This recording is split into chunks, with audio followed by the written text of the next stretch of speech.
ETF index mutual funds నేర్చుకుని stock మార్కెట్లో రాణించాలనుకుంటున్నారా? వెంటనే ఈ నెంబర్కి కాల్ చేయండి.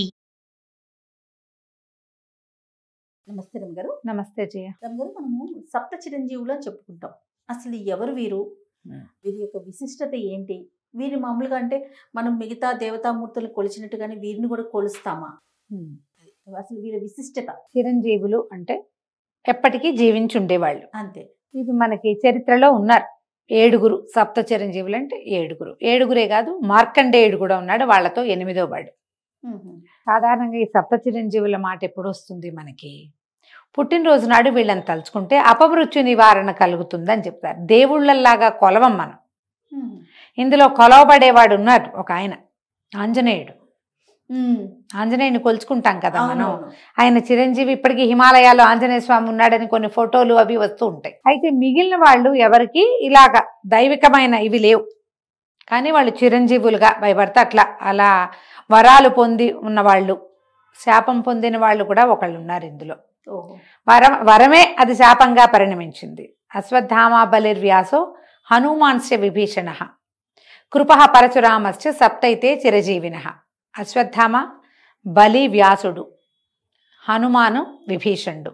వ్యాసుడిని కూడా మనం కొలుస్తాం. వ్యాస పూర్ణిమ పండగ రోజున తలుచుకుంటాం. వ్యాస భగవానుడిని రోజు దండం పెట్టుకోవాల్సిన వాళ్ళలో వ్యాస భగవానుడు కూడా ఉన్నాడు. తర్వాత కృప పరశురామశ్చ. పరశురాముడు భగవంతుడి అవతారమైన ఆయనకేం మనం పరశురామ జయంతి ఏం చేసుకోం. ఉంది క్యాలెండర్లో ఒకరోజు పరశురామ జయంతి ఉంటుంది, కానీ మనం ఏం చెయ్యం. కృపుడు, కృపాచార్యుడు కూడా. వీళ్ళు 7 పొద్దుటిపూట తలుచుకోవాలి. ఇది ఎప్పుడు తలుచుకోమంటారు? పుట్టినరోజు నాడు. దీంతో పాటుగా ఈ 7 చిరంజీవులతో పాటు మార్కండేయం తథాష్టమం అంటారు. మార్కండేయుడు 8వ వాడు. వీళ్ళని గనక తలుచుకుంటే బర్త్డే రోజున, పుట్టినరోజు మన తిథో నక్షత్రము చూసుకుంటాం కదా, ఆ రోజున గనక పొద్దున్నే పాలు, బెల్లం, నల్ల నువ్వులు దేవుడికి నివేదన పెట్టి బెల్లము, నల్ల నువ్వులు, పాలు చెప్తారు.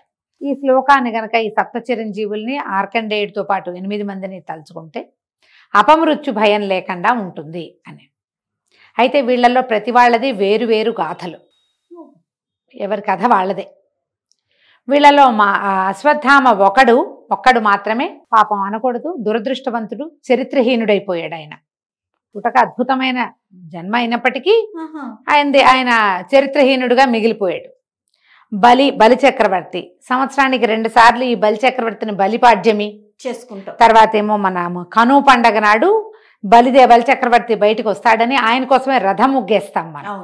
బలి చక్రవర్తిని తలుచుకుంటాం. బలిది ఒక ప్రత్యేకమైన గాథ. భగవంతుడి చేత అణచబడి ఆయననే తన ఇంటికి కాపలా పెట్టుకున్నంత మహాభక్తుడు బలి. అదొక కథ. అశ్వత్థామది ఒకటి, బలి. తర్వాత వ్యాసుడు. వ్యాస మహర్షి కథ కూడా మనకు తెలిసిందే. ఆయన వల్లే మనకి ఒక గుత్తగా ఉండేటువంటి, ఒక పూర్తి స్వరూపంలో ఉండేటువంటి వేదాలని చతుర్భాగాలుగా చేశాడు. 4 భాగాలుగా విడదీసి వేదవ్యాసుడుగా పేరు పొందాడు ఆయన. వ్యాస పౌర్ణమి చేసుకుంటాం. అశ్వత్థామ బలి వ్యాసో హనుమాన్స్య విభీషణ. హనుమాన్, ఆంజనేయ స్వామి కథలు ఏముంది, నిత్యము ఆంజనేయ స్వామిని తలుచుకుంటాం మనం. ఆంజనేయుడు. తర్వాత హనుమాన్స్య విభీషణుడు. ఈ విభీషణుడు ఎవరు? రావణాసురుడి యొక్క తమ్ముడు. రాముల వారికి సహాయం చేసిన వాడు. ఆయన ఇప్పటికీ జీవించి ఉన్నాడని, ప్రతిరోజు శ్రీరంగం వస్తాడని చెప్తారు. శ్రీ రంగనాథుణ్ణి దర్శించుకుంటాడని, ఇప్పటికీ విభీషణుడు ప్రతిరోజు వస్తాడని, లంకలో ఉన్నారని ఒక కథ. ఆయన జీవించే ఉన్నాడు. తర్వాత కృప పరశురామశ్చ. కృపాచార్యుడు. ఈ కృపాచార్యుడు ఎవరు? మనం మొట్టమొదటి పేరు చెప్పుకున్న అశ్వత్థామకి స్వయాన మేనమామ. ఆయన కూడా చిరంజీవి. పరశురామశ్చ, ఆఖరివాడు పరశురాముడు. ఎవరు ఈయన? పెద్ద మనిషి. భగవంతుని యొక్క రకరకాల అవతారాలలో విష్ణువంశతోటి జన్మించిన వాడు పరశురాముడు. రామావతారంలో మనకి ఈయన కనిపిస్తాడు. మళ్ళీ కృష్ణావతార గాథల్లో కూడా భీష్ముడికి గురువుగా ఉన్నాడని, అదని మనం కర్ణుడికి గురువు అయ్యాడు పరశురాముడు. ఆయన తర్వాత యుగంలో కూడా కనపడతాడు. ఇప్పటికీ కూడా ఆయన జీవించే ఉన్నాడు. విష్ణువంశ సంభూతుడు పరశురాముడు. పరశురామశ్చ. వీళ్ళు 7 చిరంజీవులు. వీళ్ళతో పాటు మార్కండేయుడు 16 ఏళ్లకి మరణిస్తాడన్న మాటతోటి జన్మించి శివపూజతోటి శాశ్వతత్వాన్ని సంపాదించుకున్నవాడు మార్కండేయుడు. చిరంజీవిగా ఎప్పటికీ జీవించుంటాడు. మార్కండేయ ఆయుష్ అంటారు ఆయన. ఎప్పటికీ ఆయుష్ తీరదు. వీళ్ళని తలుచుకోవాలి. సో ఈ సప్త చిరంజీవులు అంటే 8 ఆయన మార్కండేయతో కలుపుకుంటే 8 మంది అవుతా ఉన్నారు కదా రమ్మగారు. ఎవరి గొప్పతనం వాళ్ళదేనండి. అంతే, ఎవరి గొప్పతనం వాళ్ళది, ఎవరి పుటక వాళ్ళది, ఎవరి జన్మ రహస్యం వాళ్ళది. వరాలతో పుట్టినవాడు, వరంతో పుట్టినవాడు అశ్వత్థామ. బలిచక్రవర్తి ప్రహ్లాదుని యొక్క మనవడు.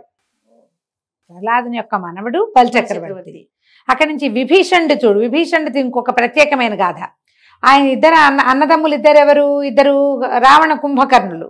వీళ్ళెవరు జయ విజయులుగా ఉండి సనక సనందనలతోటి శాపం పొందినటువంటి జయ విజయులు, వైకుంఠంలో జయ విజయులు శాపం పొంది రావణ కుంభకర్ణులుగా జన్మించారు. ఆ రావణ కుంభకర్ణులుగా జన్మించిన వాళ్ళ తాలూకు సోదరుడుగా జన్మించాడు విభీషణుడు. వాళ్ళిద్దరూ శాపగ్రస్తులు. వాళ్ళిద్దరు వెళ్ళిపోయారు. వెళ్ళి మళ్ళీ పుట్టడానికి వెళ్ళారు. మళ్ళీ పుట్టారు కదా, ముందు హిరణ్యాక్ష హిరణ్యకశిపులుగా పుట్టారు మొదట. అక్కడి నుంచి రావణ కుంభకర్ణులుగా పుట్టారు. ఈ రామావతారం పరిసమాప్తి అయ్యేసరికి విడిపోయి మళ్ళీ కృష్ణావతారంలో శిశుపాల దంతవక్తులుగా మళ్ళీ జన్మించారు. కానీ విభీషణుడు జీవించే ఉన్నాడు ఇప్పటికే. వాళ్ళతో పాటు పుట్టినవాడు. మళ్ళీ వీళ్ళతో పాటు పుట్టింది ఎవరు? శూర్పణఖ. శూర్పణఖ, రావణుడు, కుంభకర్ణుడు, విభీషణుడు తర్వాత శూర్పణఖ జన్మించింది. రాక్షసులతోటి జన్మించిన వాడొకడు, ఆయన చూడండి, భగవంతుని అనుచరుడుగా ఉండి, రామావతారంలో రాముల వారికి అనుచరుడుగా ఉండి, ఆయన పట్టాభిషేకం చూసి ఆయన తాము పూజించేటువంటి రంగనాథ స్వామి విగ్రహాన్ని విభీషణుడికి ఇచ్చారట. రాముల వారు ఆ విగ్రహాన్ని తీసుకుని వెళ్తూ ఆయనే శ్రీరంగంలో వదిలిపెట్టేశాడని చెప్తారు. అక్కడ ఉన్న స్వామి రాముల వారు వాళ్ళు పూజించిన స్వామిగా చెప్పబడుతుంది. అదొక గాథ, ప్రత్యేకమైన కథ. అతను ఇప్పటికీ జీవించే ఉన్నాడు. విభీషణుడి కథ చూడు, డిఫరెంట్ గా కనపడుతుంది. విభీషణుడి కథ అంతా చెప్పుకుంటే అది ఇంకొక వేరే చరిత్ర అవుతుంది. అవునా? ఇప్పుడు పరశురాముడి కథ చూడు. ఆయన భగవంతుని అవతారంగా జన్మించాడు. పూర్ణాంశ కాదు, కానీ అది ఆయన జన్మించింది ఎప్పుడు? రామావతారానికి కొంత ముందు, బాగా ముందు కాదు, అదే యుగంలో, త్రేతాయుగంలోనే జన్మించి ఒక ఋషి సంతానంగా పుట్టాడు. ఆయన ఋషి సంతానంగా పుట్టి ఏం చేశాడు? పుట్టడమేమో బ్రాహ్మణ వంశంలో పుట్టి క్షత్రియులు చేసేటువంటి క్షాత్ర విద్యని అవలంబించాడు. బ్రాహ్మణులు ఏం చేయాలి? యజ్ఞం యాగం చేయాలి, పౌరోహిత్యం. ఇప్పుడు పౌరోహిత్యం చేస్తున్నారు. పూర్వకాలం ఏం చేసేవాళ్ళు? యజ్ఞ యాగాదులు చేసుకునేవాళ్ళు. జమదగ్ని మహాముని ఆయన తపస్సు చేసుకునేవాడు, యజ్ఞ యాగాదులు చేసేవాళ్ళు. ఆయన కొడుకైన పరశురాముడు మాత్రం ఏం చేశాడు? ఆయుధం పట్టి 21 సార్లు భూమండలం అంతా తిరిగి క్షత్రియులని సంహరించాడు. ఎలాంటి విపరీత క్రియ. మళ్ళీ రామావతారం వచ్చేసరికి రాముడిని ప్రత్యక్షంగా కలిసి బాలకాండలో చివరి ఘట్టం ఇదే, పరశురామ పరాజయం. అదే భార్గవ పరాజయం చాలా ప్రత్యేకమైన ఘట్టం. ఒక పూర్తి సర్గ ఉంటుంది దాని మీద. ఇది ఎంత ప్రత్యేకమైందంటే జయ, ఏదైనా తీవ్రమైన సమస్యల్లో ఉన్నప్పుడు రామాయణంలోంచి పరశురామ పరాజయ ఘట్టాన్ని గనక చదువుకుంటే సమస్యలు తీరుతాయి. అంటే అంశావతారుడైన వాడు పూర్ణావతారుడితోటి కలిసినప్పుడు ఆయనకి మధ్యలో జరిగినటువంటి ఒక శక్తి తాలూకు ట్రాన్స్ఫర్మేషన్ అటు ఇటు ఆ ఘట్టం చదివి తీరాలి. అది చదువుకుంటే కనుక చాలా సమస్యలు తీరుతాయి తప్పకుండా. వీళ్ళందరూ కూడా ప్రత్యేకమైన వ్యక్తులు. ఎవరి కథ వాళ్ళది విశేషమైనదే. అందరిలోకి చిన్న కథ కృపాచార్యుడిదే. కానీ మొదటి నుంచి భారతంలో కనపడుతూనే ఉంటాడు ఆయన. అంటే ఇప్పుడు మనం అనుకున్న దాని ప్రకారం చూసుకుంటే చాలా వరకు చిరంజీవులుగా ఇంకా ఉన్నారనే అనుకోవాలి. చిరంజీవులు అంటే జీవించున్నట్టే వాళ్ళు అంతే కదా రమ్మగారు. 8 మందిని అనుకోవాలి. 8 మంది ఉన్నారు. కానీ ఎవరిది వారిది మీరు అన్నట్లుగా ఎవరి కథ వాళ్ళదే. ఒక్కొక్క కథ నిదానంగా చెప్పుకుందాం తప్పకుండా రమ్మగారు. నమస్తే. నమస్తే జయ.